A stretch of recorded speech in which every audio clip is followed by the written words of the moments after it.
បាទនេះហើយជាគុណវិបត្តិនៃអ៊ីនធឺណិតព្រោះអ្វីដែលស្ថិតនៅក្នុងកម្រិតបុគ្គលហ្នឹងវាចេញទៅផ្សព្វផ្សាយដោយវាអត់មានមូលដ្ឋានច្បាស់លាស់នៅក្នុងរឿងហ្នឹងចឹងហើយបានវាត្រង់វាបង្ខំឲ្យយើងដែលជាអ្នកប្រើប្រាស់អ៊ីនធឺណិតហ្នឹងកាន់តែមកចាត់ឡើងកាន់តែមកចាត់ឡើងនៅក្នុងការពិនិត្យមើលថាតើមុននឹងយើងចុច like មុននឹងយើង share មុននឹងយើង follow ហ្នឹងតើរឿងហ្នឹងវាមានមូលដ្ឋានច្បាស់លាស់ឬអត់កុំប្រើបេះដូងច្រើនពេកណាប្រើចោះបាទ 50% បានប៉ុន្តែប្រើពុកបាន 50% ផងដែរនៅក្នុងការគិតពិចារណាគុណវិបត្តិមួយទៀតគឺអ្វីដែលយើងនិយាយ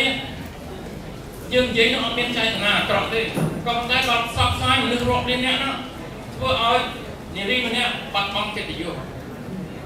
ជួនកាលនៅប្រទេសខ្លះអាចដល់ទៅសម្លាប់ខ្លួនទៀតធ្វើឲ្យអ្នកខ្លះដែលគ្នារកស៊ីដោយសុចរិតប៉ុន្តែគេគ្រាន់តែចង់ផ្សព្វផ្សាយរឿងមិនល្អរបស់គាត់ទឹកគាត់ទៅជាខាតបងមួយថ្ងៃហ្នឹងគឺថារាប់លានរកកោតទៅបានណាដូចនេះព័ត៌មានវាដូចបាត់មកពីអញ្ចឹងបើយើងកាន់មកស្រួលវាមុតដៃឯងបាទចឹងហើយបានជាអ៊ីនធឺណិតនេះគ្រោះថ្នាក់ជាទីបំផុតប្រើវាដោយប្រយ័ត្នចា៎